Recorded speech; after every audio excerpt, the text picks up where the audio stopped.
மதுரையில் நடைபெற்று வரும் அனைத்து சங்க பிரதிநிதிகள் கலந்துரையாடல் நிகழ்ச்சியில் அதிமுக பொதுச் செயலாளர் எடப்பாடி பழனிசாமி உரையாற்றி வருகிறார். அதன் நேரடி காட்சிகளை தற்போது பார்க்கலாம்.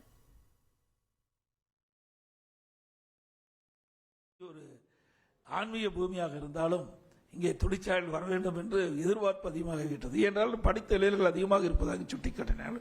200க்கும் மேற்பட்ட பொறியியல் கல்லூரி இருக்கின்றன. பல்வேறு பட்டப்படிப்பை படிக்கக்கூடிய கல்லூரிலாம் இருக்கின்ற காரணத்தினாலே இன்றைக்கு கற்பருடைய நிலை உயர்ந்திருக்கின்றது. பட்டப்படிப்பு படிக்கக்கூடிய நிலை உயர்ந்திருக்கின்றது. அவருக்கு வேலைவாய்ப்பு கொடுப்பது அவசியம். அந்த விதத்தில் இங்கே சொல்லியிருக்கலாம், அதையும் நிறைவேற்றப்படும். சுற்றுலாத்தலம் என்பது மிக முக்கியம். சுற்றுலாத்தலத்துக்கு மத்திய அரசாங்கம் இப்பொழுது நிறைய உதவி செய்கிறது.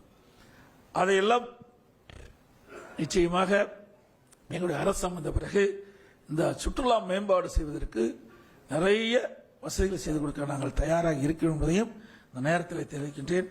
அதோட அதிமுக ஆட்சியில் நிறைய திட்டங்களை நிறைவேற்றி கொடுத்தோம். நீங்க 16 பார்த்தீங்கன்னா 2011 2021 வரை இந்த மதுரை மாநகரம் மதுரை மாவட்டத்துக்கு நிறைய திட்டங்களை கொண்டாந்துருக்கிறோம். 2011க்கு முந்தி எப்படி இருந்தது, 2011க்கு பிந்தி எப்படி இருந்தது நீங்க பார்த்தா தெரியும். குடிநீர் பிரச்சனை என்பது பிரதான பிரச்சனை. அந்த பிரச்சனையை முழுமையாக தீர்க்க என்பதற்காக நானே அடிக்கல் நாட்டினேன். சுமார் 1300 கோடி மதிப்பீட்டில் இன்றைக்கு இந்த மாநகர பகுதியில் இருக்கிற மக்களுக்கு தங்குதல் இல்லாமல் பாதுகாக்கப்பட்ட நீர் அதிமுக அரசில் நான் கொண்டு வந்து நிறைவேற்றேன். அதுவரை வைகை ஆற்றின் குறுக்கே 4 தடுப்பணைகள் நாங்கள் கட்டி கொடுத்தோம்.